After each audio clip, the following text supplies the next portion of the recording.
Ito ang Maharlika Highway sa Labo, Camarines Norte. Ang daang ito ay sakop ng Barangay Dagit. Maluwag at malinis ang daan dito. Halos walang mga kasalubong. Marami pa ring mga puno ang tabing kalsada. Kaya malilim pa at presko ang pagdaan. Mag-ingat lang sa dami ng kurbada dito. Hindi rin pwede sa mga malulain. Lalo kung first time pa lang, makadadaan dito. Pero matutuwa ka sa ganda ng daan. Lalo pag nakamotor. Nadaanan din pala natin. Ang Daguit National High School. Wow, bagay na bagay. Ang cream at blue na painting ng school.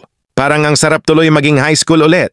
Nadaanan din natin ang Dagit Elementary School sa bandang unahan. Shoutout sa mga estudyante dito. Mag-aral ng mabuti. Para di mga mote paglaki. Para sa mga dumadaan dito. Ingat lang sa malalaking truck. Lalo sa mga kurbada. Tara sa next ride mo pa, Bicol. Dito tayo dumaan.